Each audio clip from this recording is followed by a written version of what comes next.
Well, again, thank you all so much for joining us. Tonight's presentation is entitled The History of Women in American Superhero Comics. There's been a lot of attention paid to female comic fans in the last few years, but the truth is women have always been part of superhero storytelling. We're going to explore the importance of female heroes and the women who brought them to life in the larger history of American superhero comics, with Geek Gal Sara Hodge-Weatherbee in her popular presentation, Wonder Women, Supergirls, and Villainous Vixens. Sara, who is the head of teen services at Springfield Library, considers herself a card-carrying geek and has lectured on various aspects of geek culture across New England. She has also staffed many conventions, including a 3-year stint as head of guest relations at Anime Boston. And you can learn more about Sara on her website, which is panelsbygeekgal.com. And again, want to thank the Friends of the Tewksbury Public Library for sponsoring tonight's program. So all 30 of us or so who are watching live on Zoom and those that will watch later on YouTube, let's give a big virtual round of applause to Sara for joining us here tonight. And Sara, you can take it away. Thanks so much. Thanks so much, Robert. That was a fantastic introduction. I do apologize. Obviously, I have some people in the chat noticed. I have a cat who immediately likes to jump up and everyone to pay attention as soon as I'm on a Zoom call. So he will, I'm sure, be in the background multiple times. Thank you so much for joining us tonight. This is, I hope, going to be a lot of fun. This is also a topic that we could do an entire college course on. So what you're going to see tonight is going to be a sort of a touchstone overview. Obviously, there's no way in an hour we can cover every single female superhero or female creator, but I'm hoping to be able to touch on some interesting history that hopefully you don't know about, or maybe you do, that'd be awesome. And then also touch on some of the more familiar characters as we're going through the presentation. Can't wait to take questions, and so I think we probably should get started. So let's talk a little bit about history. Graphic novels, comic books as we understand it, obviously sequential art has been around for quite a long time. We've been telling stories as a species through pictures since literally prehistory. We have examples from as far back as 5,000 or 6,000 years ago in Egypt, in places in Asia that tell stories using panels of art. And of course that, while not exactly comics, shares some of the same history as comics. Comics, as we tend to understand them, start showing up in American print, usually in newspapers, roughly in the late 1800s. And eventually we find ourselves into the superhero era in the late 1930s, particularly with the premiere of Batman and, of course, Superman being one of the very first superheroes. Around the same time, we also see one of our very first, what I would argue to be one of the very first superheroines, even though she doesn't exactly look or dress the way you think of a superhero. She doesn't have a cape. But Sheena, Queen of the Jungle is one of the very first examples of a comic book that has a female lead who shows extraordinary abilities and extraordinary powers, very much in the superhero angle. She is presented as an orphan who grows up in the jungle. This is very obviously influenced by things like Tarzan and some of the other literature that was coming out at the time. And as she learns to survive and she grows, she becomes a figure who has a rapport with animals and can communicate with them. She's proficient in fighting with spears and knives and all of these other things, and makeshift weapons. And in her book, which is really interesting, she is a force that not only can fight villains and fight people that threaten the jungle and the people that live there, but you also see her in many situations in one of the first examples of a female hero who often ends up saving male characters who are introduced in her book. So she's extremely progressive for the time, especially in the late 1930s. And as we progress past Sheena, Of course, we have Lois Lane. Now, I would not argue that Lois Lane is a superhero exactly, although we're going to include her in on this group. But she's a vital part of the Superman story, especially Superman as he presents himself as Clark Kent later on in Metropolis. And in these Golden Age stories, she very much figures as a very strong figure. She's a very aggressive reporter at a time period where, again, you don't see this very often in media, particularly in comics at the time.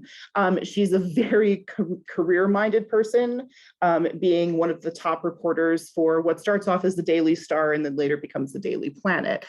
So despite the fact that she would not be considered a classic superhero, I would put her in on that list simply because the force of her personality and the force of her character is a driving force in the Superman comics all the way up until modern times. So then we get to the woman in red, who I find exceptionally interesting. She comes along in 1940, and she is the secret identity of a policewoman, Peggy Allen, who decides that she's frustrated by the limitations of her job and decides to create the secret identity. At first, she's a skills hero, very much like Batman, where a lot of her superheroine abilities come out of her fighting abilities, her abilities to sort of become a detective and fight crime, and also sort of gadgets, as you will also see with Batman. Later on, she's given some superpowers as those kind of ideas become more popular. She's given the ability of flight and eventually also given the ability to kind of fire off energy blasts. So it's kind of interesting. She's also one of the first examples that we see of a superhero that starts off as very much a down-to-earth kind of skills character and evolves eventually into a character that has traditional superpowers very much in the same way we usually think of superheroes. Phantoma in 1940. Now, she's one of my favorites simply because of how kind of odd this character is. So she takes a cue from Sheena, Queen of the Jungle, where she is another character who is raised in the jungle. Again, very influenced by Tarzan with this idea of being able to communicate with animals, has all of these different powers.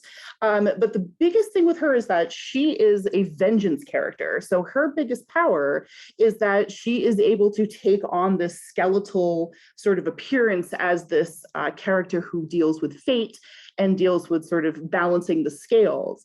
Interestingly enough, a lot of her stories are very much borderlined on kind of gothic, almost horror. She's very gruesome, and of course, everyone that she ends up bringing to a bad end most definitely deserves it. They're bad guys. But it really is interesting how far some of these comics go, particularly with a female character. You don't, unless the character's straight out of Villain at this time period, you don't see a lot of women who are going to be taking on this role of coming forward and really being like, we're going to do some terrible things to some terrible people.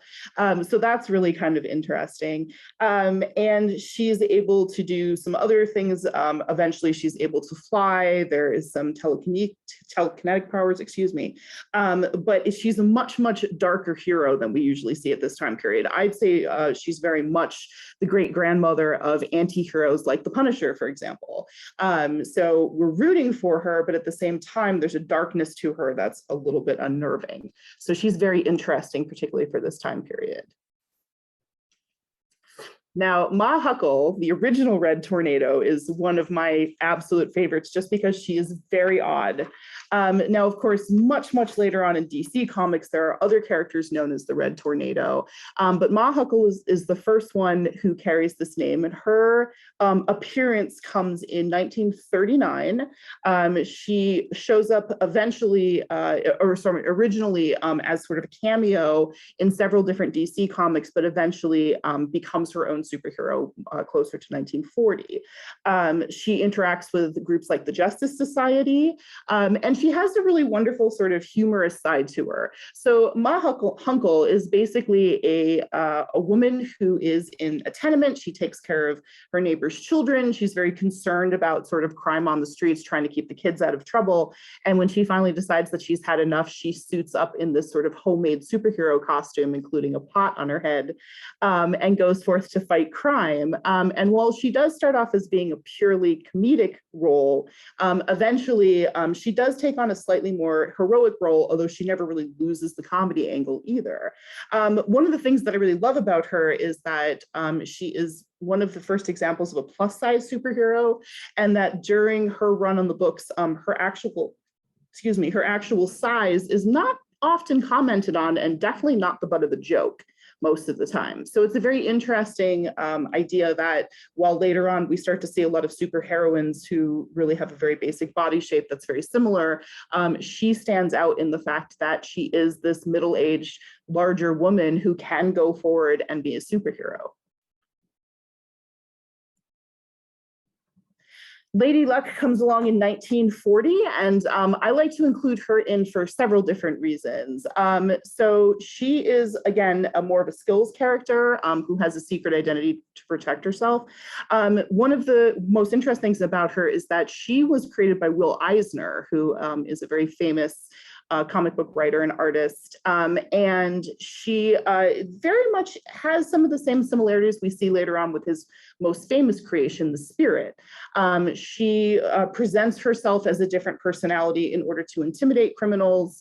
Her abilities come basically from training and from her mind versus any actual superpowers. And she likes to use this illusion that she is something otherworldly in order to intimidate and to kind of get what she likes. So you do see later on some of these traits are folded into the Spirit when he starts to produce those comics. Phantom Lady in 1941. Now, she comes along as kind of a controversial example of a superheroine because she's one of the very first superheroes that we see that uses what was called at the time good girl art. So this was a style of comic art that depicted comic book female figures in very voluptuous ways. It was very similar to some of the pinup art that was being done at the time, toned down to some extent, but still very controversial at the time. Her book is not very long-lived, but it becomes part of the comic lexicon in the sense that because the way that those costumes are drawn, they start to influence later on how people start looking at female superhero costumes. This also actually has a lot to do with something that happens roughly about 15 years later that we'll get to when the Comics Code of America becomes part of comics. If anyone's familiar with the Watchmen comics or the Watchmen film, the Silk Spectre in Watchmen is a direct influence from Phantom Lady. Phantom Lady was what inspired that particular character. Okay, so of course, you can't talk about female comic book characters, especially in the 40s, without talking about Wonder Woman. And Wonder Woman is a fascinating figure to the point where I really have to kind of keep this brief because you and I, in fact, have an entire hour-and-a-half presentation just on the history of Wonder Woman because she is just fascinating and her creation is fascinating and how she evolves is fascinating. But the basics of Wonder Woman is that William Marston, who is a psychologist who is also known for being one of the people that created the polygraph test, decided that he wanted to come up with a comic book character, particularly a female superhero, because he felt that the comic book medium was something that he could bring some of his ideas to young people about things like gender roles and roles of different people in society. He was a very progressive thinker.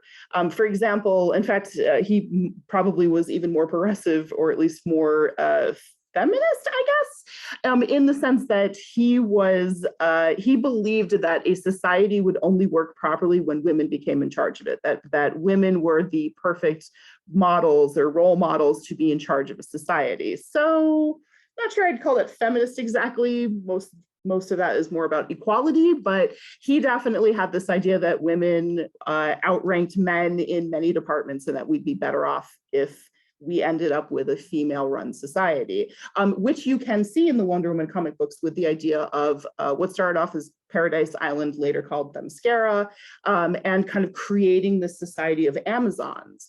Wonder Woman, obviously her basic story is that she is a member of this secret group of people, these Greek women that had been living in secret, never aging, sort of being taken care of by the gods, and having this entire society based around it. And he had this idea that he wanted to bring across a superhero character whose idea was fighting when necessary, but more often talking down villains or talking down people in order to try to get them to communicate with each other, that she would win the day over with love rather than violence. And that was a very important thing for him.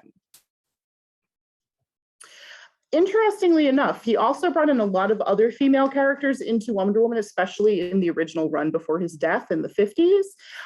And so Wonder Woman not only was surrounded by Amazons on her home island, but when she comes to the United States and becomes part of the modern world, man's world, as they call it in the book, she also gathers women around her as her helpers and as sort of other heroes. So one of these groups was referred to as the Holiday Girls, and this was a group of young women who were mostly college students who were led by a woman named Etta Candy. If anyone saw the more recent Wonder Woman film, not the most recent, but the Wonder Woman film that came out a few years ago, Etta actually makes a brief appearance in about the center of the film for a little while.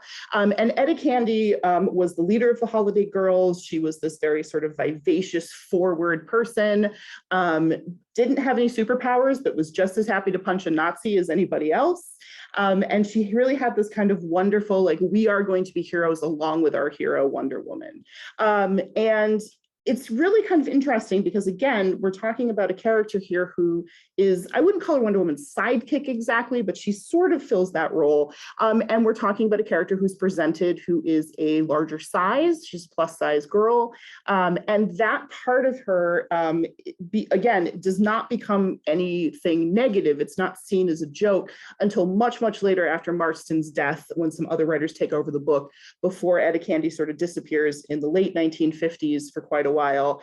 Then her weight and some of that becomes part of the gag. But before that, she's presented as a very capable and interesting young woman who is right next to Wonder Woman, ready to save the day. And she's actually one of my favorite DC characters of all times for that. And I apologize if people are saying things in the chat. I'm not always seeing the chat, so let me see. Somebody said something. Adventures movies. Oh, yes, definitely. Yeah, there was a lot of influence on some of those adventure movies at the same time. That's a great observation.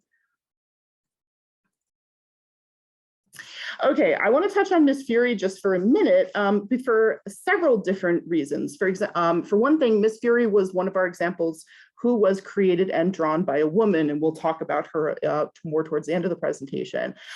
She also is a character that does not have superpowers. Again, she's sort of a skills character, and she gets a special suit that does sort of loan her powers, where she gets faster and stronger when she wears it, along with the skills that she's developed on her own. Interestingly enough, if you have a good look at the cover art here, you can see that much later on, a very famous Batman starts off as a villain, ends up kind of an anti-hero character, is heavily influenced by the look of this character, which of course is Catwoman. And some of the way that Catwoman eventually ends up being dressed is very much based off of the suit that Miss Fury had. I also want to touch on War Nurse. War Nurse is a 1941 comic that deals with an entire group of nurses, as they say, but they are also sort of girl commandos, and very much in the same vein as Nick Fury and his Howling Commandos. And one of the really interesting things that I find about that is that a lot of her books are very much in that vein at the time. They're war comics. There are these sort of nurses that can both take care of, the wounded soldiers and then go kick butt and take names at the same time. But interestingly enough, especially during World War II, and especially considering the fact that we got involved in the war directly from the bombing of Pearl Harbor, we have several characters in her girl commando group that are actually given really excellent roles and not stereotyped in the way that you would expect. Much like Etta Candy, we have one of her commandos, who is a plus-size woman who, again, stands with the rest of them, and her weight is not a joke. Even rarer at the time, especially considering the feelings that were kind of brewing around World War II, there is an Asian member of the group. She's actually Chinese, but again, a lot of the time at that period, they really weren't making much differentiation between the two. Mei Ling is presented as a capable member of the group. Her nationality is not treated as a joke or treated as a caricature. She's very much part of the team, which again is a kind of a refreshing thing for 1941. So I wanted to also get into Hawk Girl a little bit, much because like Wonder Woman, she's recognized. She's still a character in DC Comics. She comes along with her first appearance in 1940, and then eventually taking on a more active role in DC Comics after 1941. She's also one of the first examples of a superhero, a female superhero, who takes on the mantle of a male superhero as sort of their opposite, or their female version of them. Before this, we don't really see that very often, and this starts to set a precedent that particularly DC Comics and then later Marvel Comics will start to fall into. Her origin story has changed multiple times over the years, but they've always sort of stayed where she has some sort of a relationship with Hawkman in various ways, and here we have her. So one of our very first female versions. Also in 1941, of course, the war is just starting to kick up. America has just become involved in this. And so like patriotic characters become very popular. Obviously, Wonder Woman is introduced in 1941. Captain America is also introduced in 1941.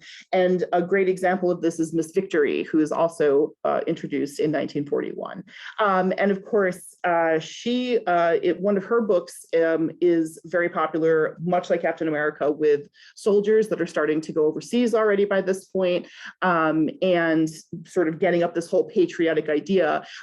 Again, much like Captain America, her books also had a lot, as time goes on, of advertisements in the back about buying war bonds, and was sort of used as part of that war propaganda. Black Cat comes along also in 1941. And one of the interesting things about her is that she becomes one of the very first superheroines, I should say, female superheroes, that we see with a sidekick. So much like Batman has his Robin, Black Cat has her Black Kitten.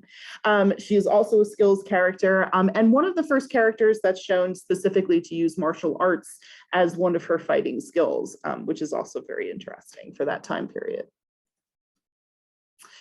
So the Marvel, Captain Marvel, not the Marvel version, but the DC version, who a lot of people now know as Shazam, had been around for several years by this point. And Shazam, Captain Marvel, was very popular and ended up sort of splitting apart into an entire group of people that became known as the Marvel family. Mary Marvel comes along in 1942, and she was not based off of Wonder Woman, but it sort of was inspired by the idea of these like superpowered women being very popular. And of course, being part of the Marvel family, her books were very popular for a long time as well. Most of the Marvel family books actually went out of print after there was a lawsuit with DC that kind of went back and forth for years, and the original publisher eventually went out of business. But as long as the Marvel books were there, Mary was actually a very popular part of those books. I do want to mention Miss America from 1943. She was also part of that group of patriotic superheroes that were coming along. She debuted in Marvel Mystery Comics in 1943 and was also known for kind of sharing pages with Captain America. They would team up a lot, particularly in these sort of patriotic rah, rah, rah type books. Interestingly enough, she only lasts for a few years. She kind of disappears. Multiple of the characters over the years in Marvel Comics end up using her name. But in 2011, she sort of revived as America Chavez, who is a superhero on multiple teams in Marvel, to the point where she's actually been part of multiple Marvel productions at this point. She's also one of the very first, the American Chavez is one of the very first LGBTQ heroes that's come out in recent years. And her sort of adaptation of the title and sort of adaptation of the character is vastly different, obviously, from the 1940s one, but an excellent, excellent and interesting character, I should say, excuse me.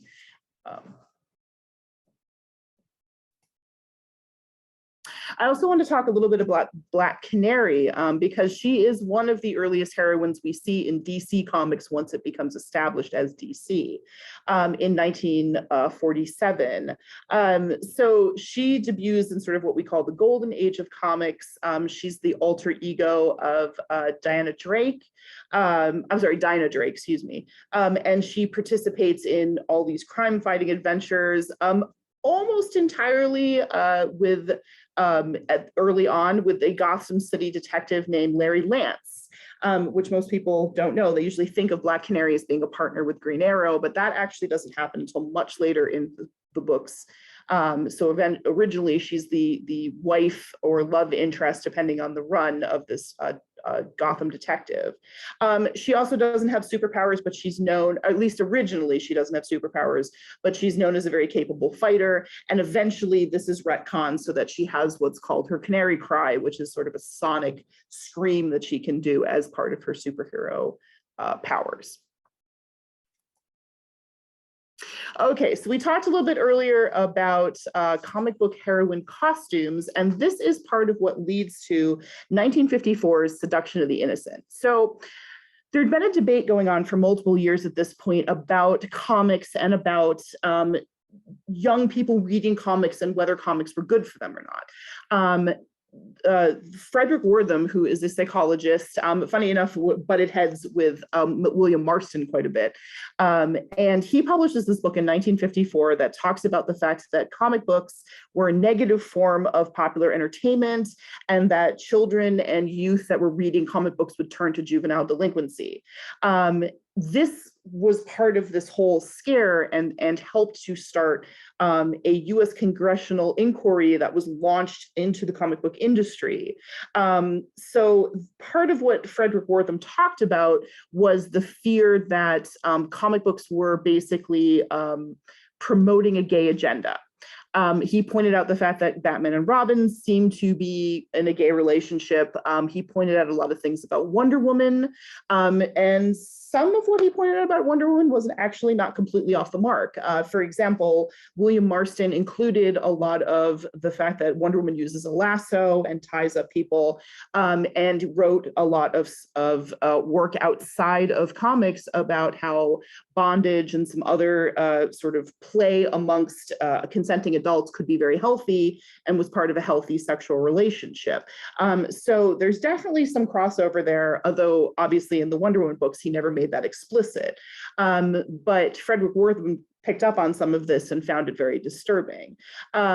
All of this eventually leads up to the Comic Code of America, which was established by the major players in comics at the time, to basically avoid the idea that the congressional hearing was talking about placing their own laws and rules on comic books, and the comic publishing industry didn't want anything to do with that. So instead, they voluntarily came forward and said, we will come up with a set of rules to kind of deal with some of these issues that you're talking about in comics.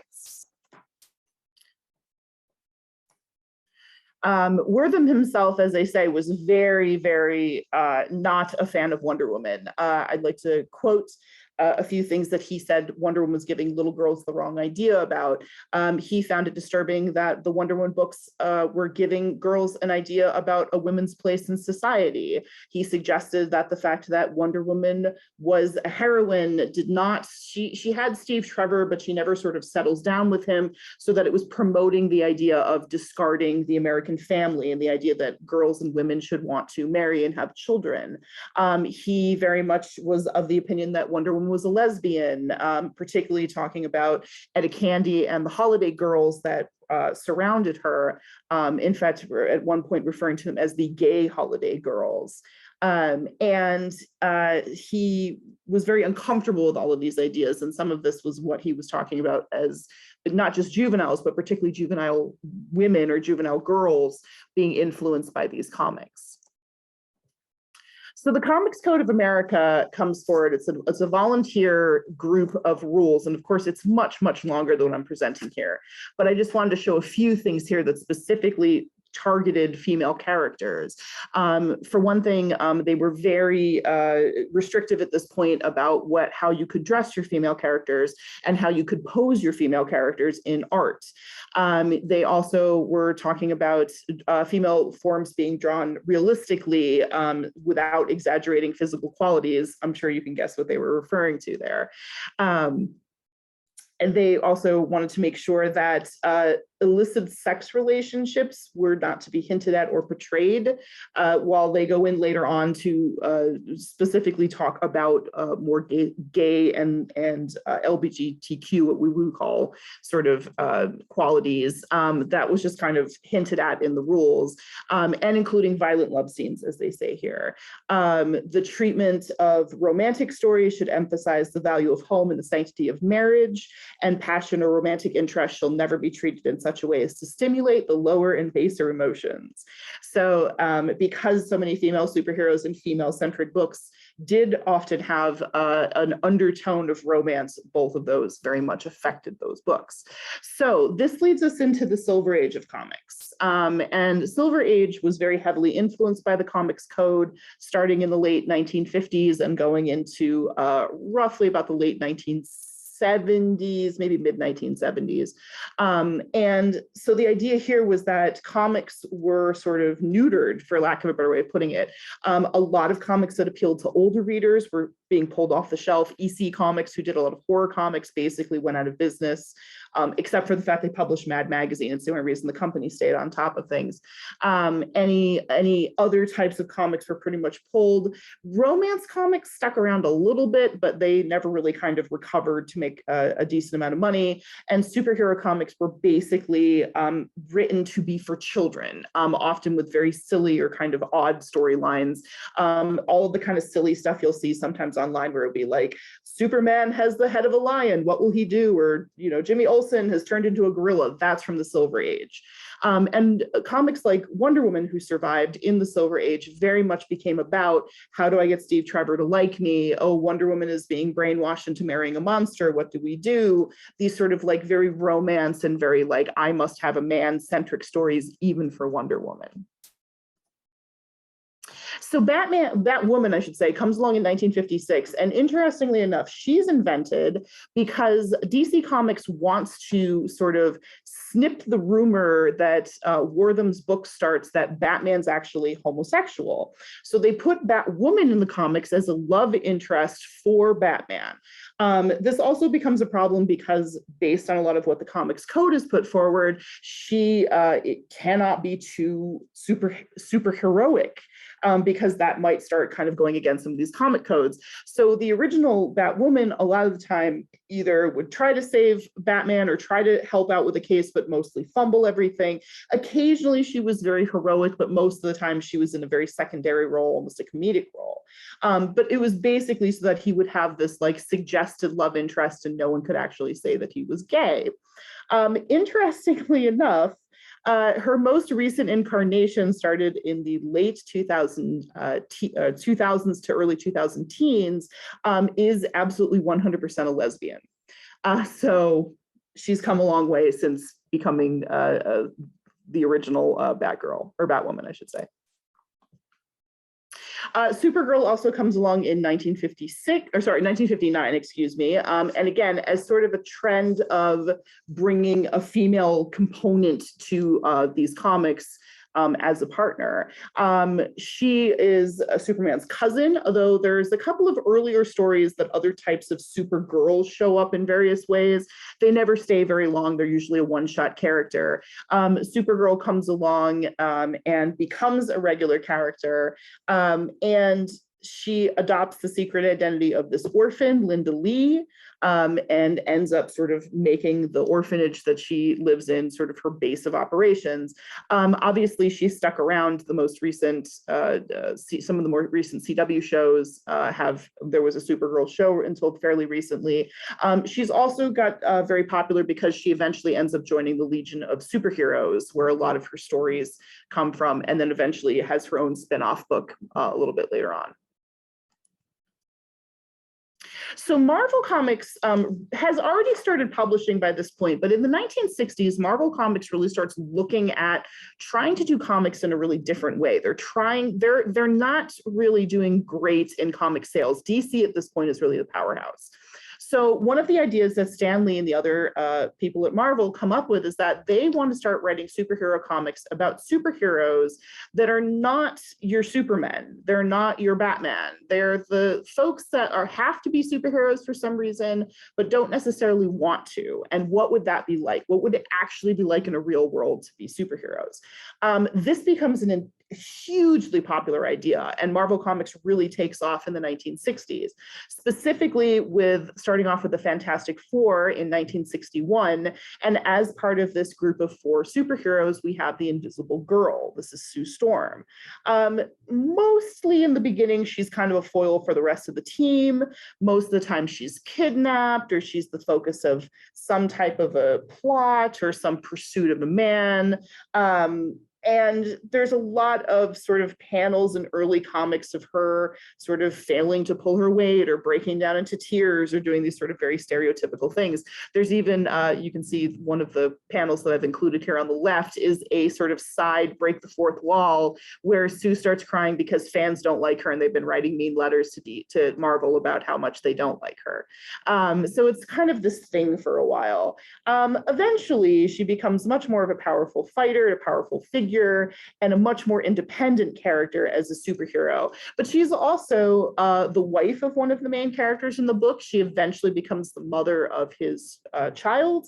So it kind of mixes all these really interesting ideas about what a female superhero can be, in the idea that she can be heroic, but that she can also take on domestic roles all at the same time. Wasp comes along in 1963 as part of Marvel Comics, and eventually as part of the Avengers, one of the founding members of the Avengers, in fact. So a lot of the time when we see her in modern day, it's within that context. Although, of course, for people familiar with the MCU, she has premiered in the Ant-Man films. And not surprising, because she's always sort of been the female counterpart to the current Ant-Man, his partner, and then later on, his wife, if you're looking at the original pairing of Jan and Hank Pym. And so in the very beginning, she becomes a superhero mostly to impress Ant-Man. She wants him to notice her and to date her. But of course, as time goes on, she becomes her own person and becomes a very important part of that group all on her own. And over the years, of course, as many of these characters do, adjusts how she looks at the world or how she behaves based on what's considered norm for that time period. I want to talk about Marvel Girl for a second as part of the X-Men. Marvel Girl was her original name. Most people know her as Jean Grey these days. Some people know her as the Phoenix. And she comes along in 1963 as part of the original run of the X-Men. And the original run of the X-Men actually doesn't do all that well. It's not until the second incarnation that the book actually really takes off. And it's also after the incarnation of that second book that Jean becomes a very, very popular character, particularly in the Phoenix Saga. The Dark Phoenix Saga was one of the most best-selling comics of the time, comic story arcs of the time. And over the years, she's developed some different positions in the team. She's died a lot. She's actually one of the reasons we joke all the time about comic book deaths not ever really staying, because she's died so many times, I couldn't even remember, honestly. I think at the moment she's technically still dead, although I think there's a younger version of her that traveled through time that's in some of the books. At least the last time I looked. She has inspired a very interesting debate, especially because of the Dark Phoenix saga, about how women are treated in comics, particularly very, very powerful women, and how that's sort of seen. The Phoenix power that she gets is literally a cosmic entity that becomes part of her. And it's a little more complicated than that, but we'll leave it with just sort of that. And so this idea that like an exceedingly powerful female character eventually has to die because there's nowhere else for her to go. And that's been something that's been discussed for quite a long time. And she's sort of a catalyst for that. Black Widow comes along in 1964. A lot of people are familiar with her these days, mostly because of the Avengers films. And of course, she just had her solo film recently. She starts off as a villain. She's a spy for the Russian government and shows up as sort of a foil for Iron Man, but eventually switches sides and becomes heroic, part of S.H.I.E.L.D., and eventually part of the Avengers, also sometimes with her own solo book. And then, of course, that has adjusted over the years, especially as how we look at Russia and some of the Soviet Union has adjusted. Scarlet Witch in 1964 comes along also as a villain, originally as Magneto's daughter, although I believe that's been retconned at this point. Originally works with the X-Men and later becomes one of the Avengers. She has a very vaguely defined sense of powers, which has allowed a lot of different writers and to kind of play with her and sort of figure out how they want to do things. She has been involved in some of the more powerful storylines. House of M particularly is one of the ones that really kind of showcased what she could do. And she's gotten more attention recently, again, as I say, because of her position in the MCU. One of my personal favorite takes on her actually is after the MCU films, if anyone's seen WandaVision, that was a really interesting sort of examination of grief and a really interesting use of that character, in my opinion. Batgirl comes along in 1967. She's introduced around the same time that the comics start kind of following the Adam West TV show. And she's introduced as part of this idea of bringing in more of a youthful audience and also bringing more of a female audience for the show.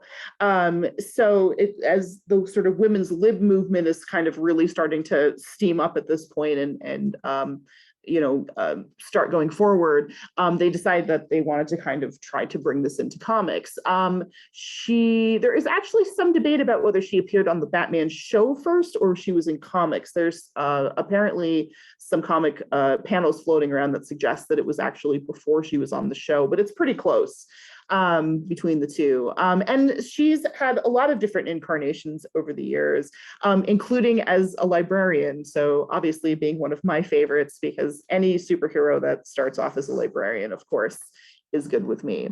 And this has also been retconned in 2011, but eventually she became the superhero Oracle after a incident. We won't get into the whole Killing Joke thing. We can talk about it later if you really want to, but an incident where she's left as a paralyzed from the waist down. So she's in a wheelchair from 1988 to 2011 and becomes this superhero sort of mainframe, I guess. Oracle becomes the superhero who is using information in order to do what she needs to do. She heads a group of superheroines we're going to talk about in a little while called Birds of Prey, and she is sort of the information broker for all the superheroes of Gotham and sometimes the wider DC area, which I thought was a very interesting take on how you can use information as a superpower. It's a very interesting sort of not traditional way of thinking about being a superhero. Someone mentioned earlier that Captain Marvel was one of their favorites. Captain Marvel, the name has passed down to several superheroes, but Captain Marvel, the character Carol Danvers, makes her first appearance in 1968. She starts off, she actually starts as Miss Marvel and then also brings in she comes under a couple of other names, but then eventually takes on the mantle of Captain Marvel, who up until this point was originally a male role, although there was another character who comes along with that power as well. Or with that mantle as well, I should say, excuse me. But she's the one that takes it for the longest time after that. And she's part of the Avengers. She has her own book. There's multiple storylines that she becomes involved in, some much better than others. If anyone's familiar with the Civil War II fiasco, that wasn't really a great run of hers, unfortunately. But in recent years, she's also become not just herself in the comics, but also people have become fans of hers because of the films, particularly the Captain Marvel film that came out a few years ago. So it's been very interesting to see what is coming forward for her and what Marvel might be doing with her next. And of course, when Captain Marvel takes on her role of Captain Marvel, it leaves the role of Miss Marvel open for a new superhero to step up into that legacy role, and that is Kamal Khan, who steps in 2013. She is the first Pakistani American Muslim superhero as a teenager. One of the reasons she's one of my favorites is because she's also a giant nerd and a fangirl. Part of her charm is that she loves superheroes and she's a giant fan of all of them, and when she gets her own powers, she can't wait to be like the heroes that she loves so much. So she's a very interesting character on many, many, many levels. I'm seeing that I'm already starting to fall behind, so I'm going to try to run through a few of these a little bit quicker, and I apologize, but I'd like to get to some of the creators. I just wanted to touch on Storm as being one of the very first Black comic book characters and the first Black female character to play a major or supporting role in the big two comic book fields between DC and Marvel. She was part of the second run of X-Men, the Uncanny X-Men that had an international cast. And she is one of the more powerful characters in the Marvel Universe and has been one of the more popular X-Men over the years, all the way from comics to TV versions and including, of course, films as well. Halle Berry played her in several different films. One of my personal favorites, and soon to have her own Disney Plus series, She-Hulk. The rumor is that she was created to hold the rights to a female Hulk in case the TV show, which was coming out in the 80s with Bill Bixby, or I'm sorry, in the late 70s, early 80s, decided that they wanted to do a spinoff. There has been some debate about whether that's true or not, but I would be kind of not too surprised to find out that it was. Later on, at first she is kind of more or less just a female version of the Hulk, but very quickly she takes on her own personality. She becomes a character who can transform and still keep her own personality, and to the point where Jennifer Walters feels better as She-Hulk. She's also a lawyer, so a lot of her books, particularly in the 90s and the 2000s, kind of revolve around this, both being a superhero and being a superhero lawyer at the same time. It's a little comedy with some action and stuff thrown in. Her most recent incarnation has been much more serious, but apparently that's been pulled back a little bit in favor of bringing back some of the humor and to show how that she's very skilled, not just as a superhero, but as a professional come into the books as well. One of the other things I like to note about her is that she is also very liberated in the fact that she dates many men and behaves very similar to Tony Stark. She has a lot of lovers and enjoys them and behaves very much as he does. So that's kind of a nice foil there, and that's actually been parodied or talked about in several of her books. Very briefly, I just want to touch on Kitty Pryde, who comes along in 1980. She goes under multiple names over the years. I think at this point, she's probably in her mid 30s, maybe early 30s in the X-Men books, but she starts off as a teenager. And one of the things that really I love about her was that when I started to read X-Men, she was actually my introduction character because I was roughly the same age as her.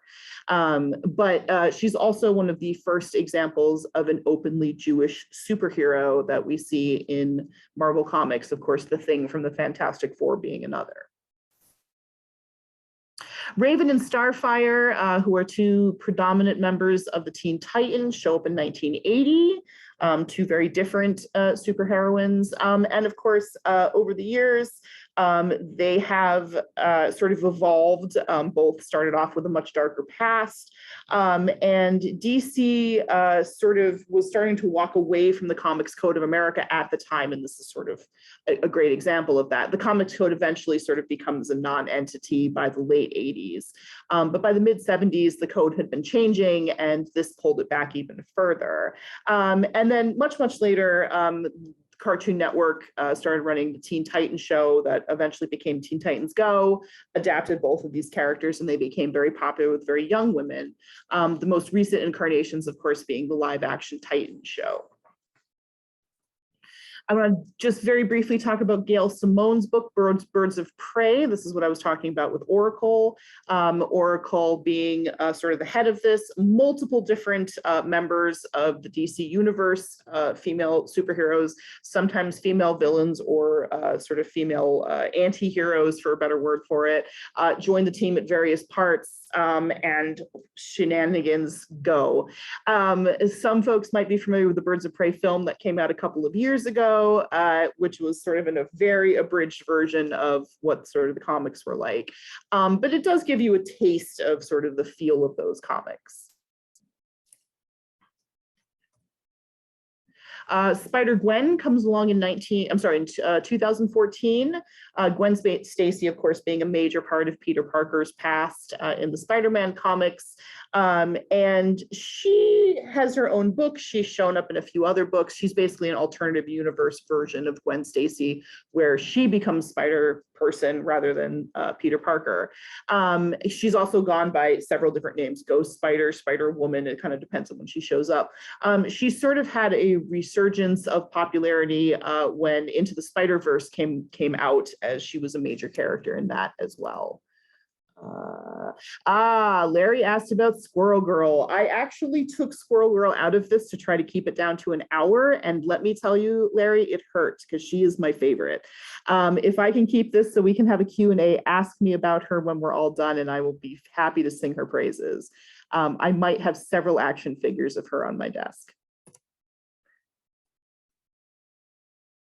Okay, I just want to touch very briefly on what we like to call, quote unquote, the bad girls. Now, these are villains or sort of anti-heroes. Many of these characters are not really fully villains any longer. They sort of have more complicated characteristics. Obviously, this is a very abridged list. There are many more in the comics universe that are very interesting, but these are just a few that are some of the more well-known. So obviously Catwoman, of course, is huge in the DC universe. She comes along in 1940.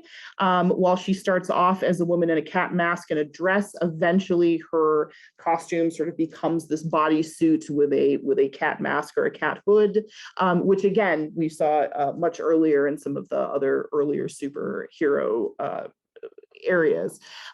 She starts off as a pure villain. Over the years, she's become much more of an anti-hero, or at least a villain with a heart of gold sort of thing, often being portrayed as somebody who is in fact a thief, but also cares about animals and gives quite a bit of money to various charities, or in some stories starts off as someone who is basically on street level, but also takes care of homeless children or prostitutes or other people that are helpless and sometimes being abused by other people on the street.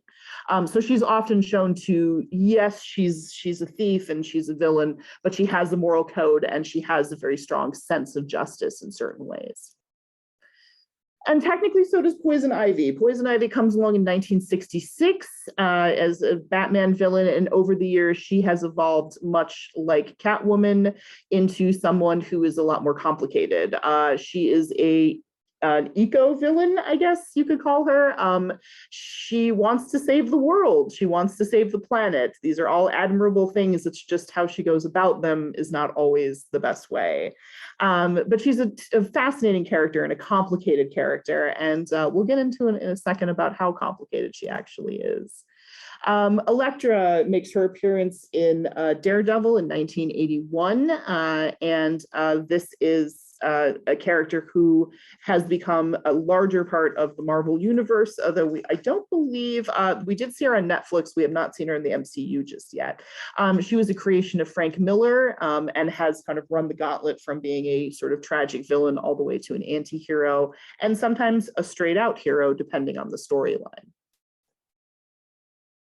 The White Queen, who shows up in 1980, is also a X-Men character, X-Men villain, who starts off as part of the Hellfire Club and then eventually ends up as a teacher with the Xavier Institute and sort of goes from there. She is also presented as a very complicated character who is not shy about using her wiles and her sexuality to get what she wants.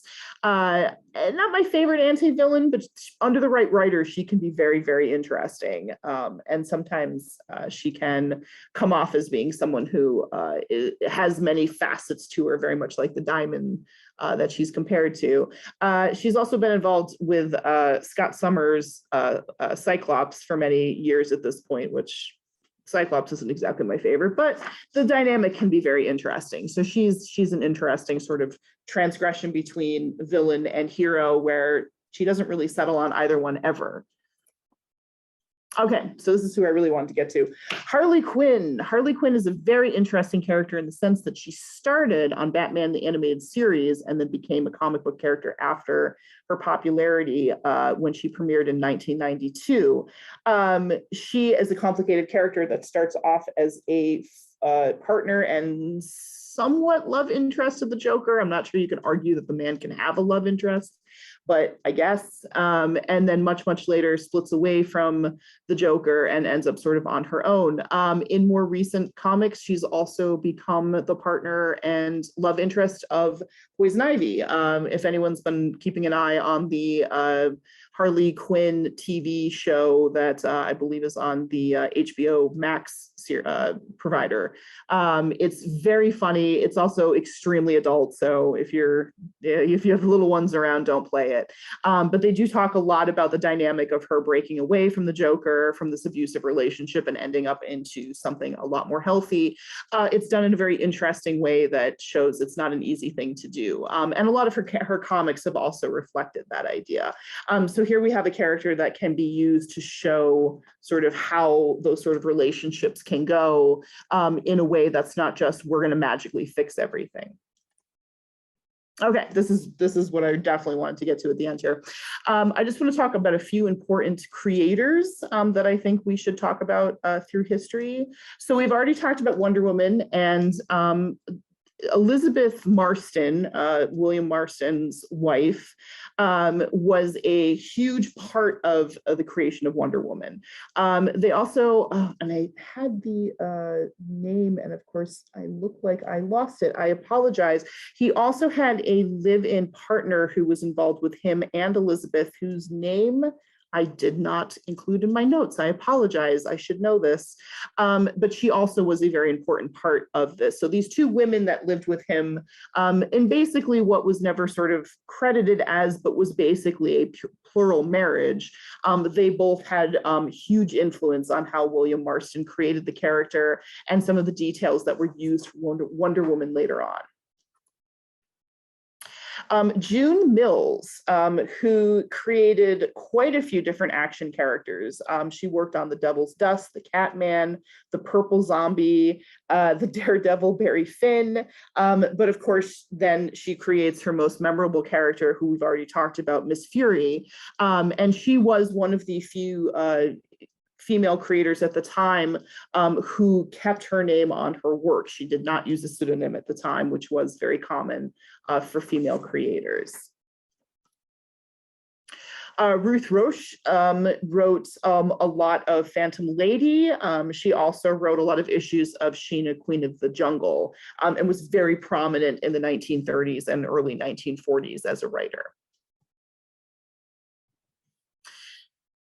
I want to talk about, also talk about Joyce Hummel Marston Kelly. She was William Marston's assistant from 1945 to 1948, and adapted multiple Wonder Woman stories at the time that were very pivotal for the character. This was also during the time period that William Marston had started to get ill. Eventually, he passes away from various illnesses. I believe he had a form of cancer. So she took more of a prominent role along with his wives on working on the book as he was starting to become less involved as he got more sick. Coming to a little bit of a more modern standpoint, I want to talk a little bit about Gail Simone. She was one of the very first online comics bloggers who talked about lots of different parts of comics, and talked in essays about issues with women. Particularly, the site was called Women in Refrigerators, based on a term that I believe she coined, that talked about how female characters in a lot of superhero comics were being either harmed or killed simply to motivate the male characters, and how that was a trope that was getting quite tired at the time. She actually was sort of fired back at on her blog by DC creators that basically said, well, if you think you can do better, then why don't you? And she said, well, why don't you give me a job? So they did, and she did better. So she's been a comics creator for many, many years, worked on books like Deadpool for Marvel, worked on quite a few DC books, Birds of Prey, of course. She did a run on Wonder Woman, and also wrote many issues of Batgirl.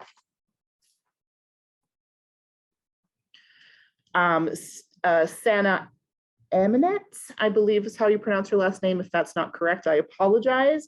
She was an editor at Marvel Comics that helped develop books like The Ultimate Spider-Man with Miles Morales when that came out, several ones of Captain Marvel with Carol Danvers, and Miss Marvel, which was the books featuring Kamal Khan.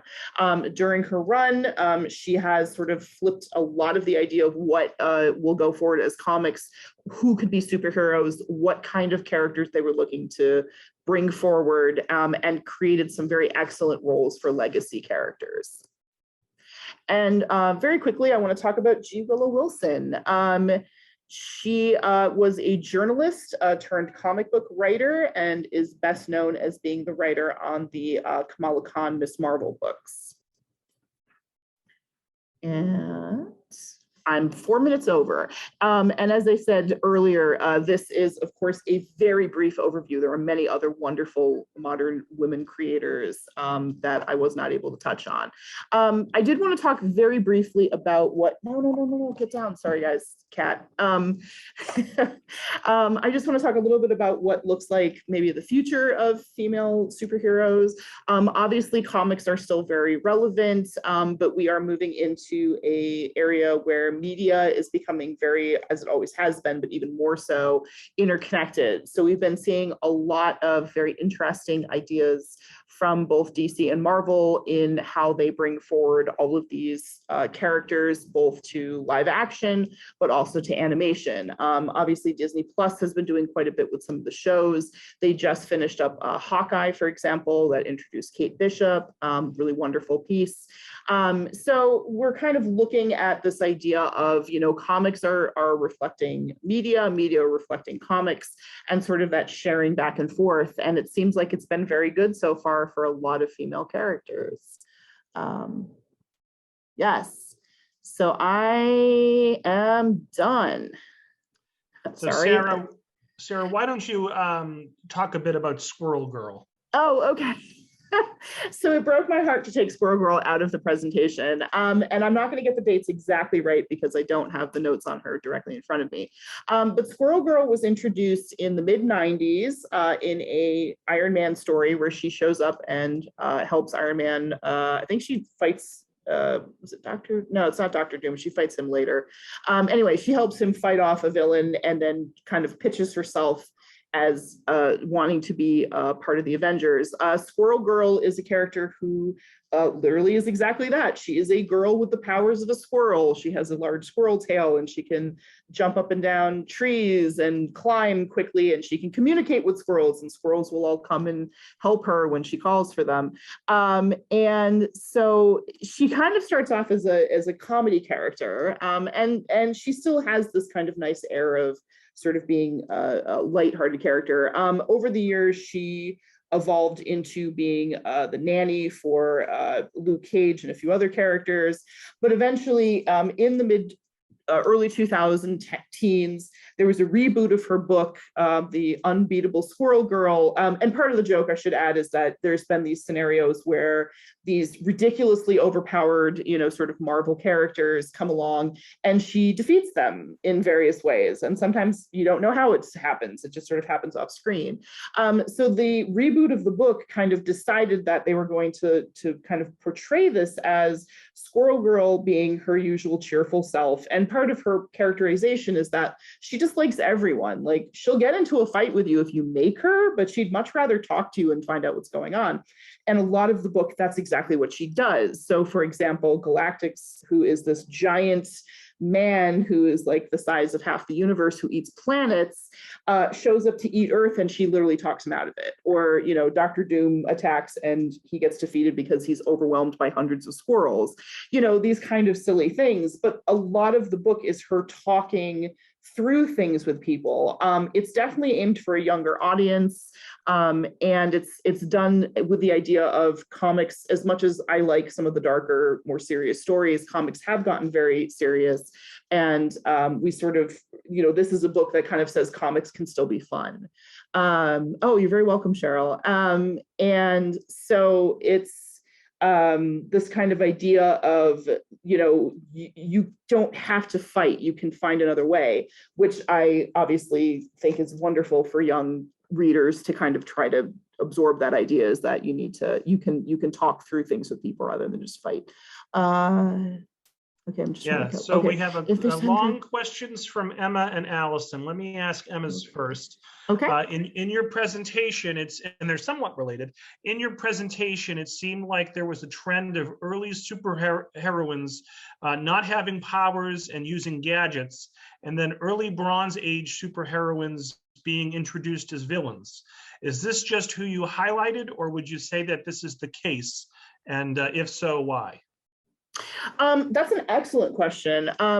So I'm not sure about the villains part of that. I think that was a lot of just what I highlighted, but I do think that when we're looking at a lot of the earlier comics, we see a lot of this idea of superheroes, women superheroes, not necessarily having the supernatural ability. I think that for a while that was kind of true of superheroes in general, or action heroes, if you will.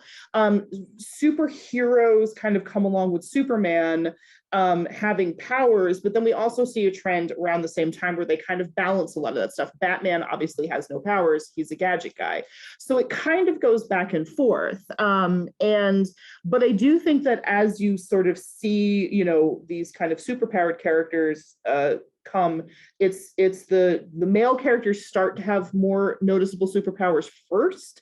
Funny enough, I actually think, now this is just my opinion, I can't actually say that I have backing for this, but my opinion on this is actually, it's kind of the reverse of what you would think it would be, where I think that before the Comics Code and before the Silver Age, people had less of a problem watching women beat the snot out of a bad guy. Like, the idea that a woman could train and be physical while not super common wasn't as weird as it sounds. We actually have some film examples of this.